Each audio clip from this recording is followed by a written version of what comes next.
दोस्तों, जब बचपन में हम होते हैं तो हमें क्या ख्यालात आते हैं।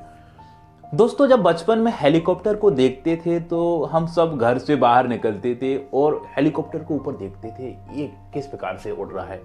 धीरे धीरे ये बड़े होते हैं तो एक जिज्ञासा बढ़ती जाती है, आखिर उड़ता कैसे है हेलीकॉप्टर। तो हेलीकॉप्टर को उड़ने के लिए या कोई भी ऑब्जेक्ट को हम ऊपर उठाते हैं या हवा में उड़ाते हैं तो इसमें अपवर्ड फोर्स की बहुत ज़्यादा ज़रूरत होती है। अपवर्ड फोर्स के बिना कोई भी ऑब्जेक्ट ऊपर उठ ही नहीं सकता है। तो हेलीकॉप्टर में अपवर्ड फोर्स कैसे जनरेट होता है, तो ये जनरेट होता है हेलीकॉप्टर में जो लगे हुए विंग्स होते हैं, यानी पंखियां होती हैं। अब पंखियों में अपवर्ड जो फोर्स है कैसे जनरेट हो, तो ये बर्नौली प्रिंसिपल है, इसके सिद्धांत के आधार पर ये इसमें अपवर्ड फोर्स जनरेट होता है। बर्नौली प्रिंसिपल सिद्धांत होता क्या है, इसमें ये होता है कि जब स्पीड ज्यादा होती है तो प्रेशर कम होता है, जब स्पीड कम होती है तो प्रेशर ज्यादा होता है। इस सिद्धांत पर एक काम करता है। और विंग्स का जो शेप होता है, जो आकार होता है, ऊपर की ओर विंग्स कवर्ड होते हैं, नीचे की ओर विंग्स क्या होते हैं, फ्लैट होते हैं, यानी समतल होते हैं। जब विंग्स में हवा ऊपर से गुजरती है और विंग्स में जब हवा नीचे से गुजरती है तो ऊपर की हवा की जो गति है नीचे की हवा की गति से ज्यादा होती है ना।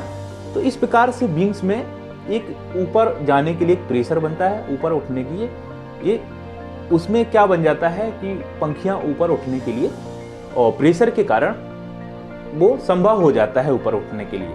और दूसरी बात इसमें क्या है कि न्यूटन का मोशन जो थर्ड लॉ है वो भी इसमें काम करता है। विंग्स की जो आगे का जो हिस्सा है कवर्ड होता है, इसके साथ ही साथ पीछे जो हिस्सा होता है वो झुका होता है विंग्स का। तो इससे जब हवा तेजी से टकराती है तो कवर्ड वाले हिस्से से टकराने के बाद पूरी हवा नीचे की ओर जाती है। साथ ही साथ जो विंग्स का फ्लैट वाला हिस्सा, नीचे वाला हिस्सा होता है, उससे भी जो हवा टकराती है वो भी नीचे की ओर जाती है। तो जब ये हवा नीचे की ओर दोनों ओर से जा रही है तो नीचे डाउनवर्ड फोर्स जनरेट हो जाता है। डाउनवर्ड फोर्स इस प्रकार से जनरेट होता है कि हेलीकॉप्टर का जो वजन है उस हेलीकॉप्टर के वजन से डाउनवर्ड फोर्स ज्यादा होता है और हवा का जो प्रेशर है वो बढ़ जाता है। जब हवा का प्रेशर बढ़ जाता है तो हेलीकॉप्टर को ऊपर उठाने में, यानी जो विंग्स हैं उनको ऊपर ले जाने में हेल्प करता है। इस प्रकार से हेलीकॉप्टर ऊपर उड़ने लगता है।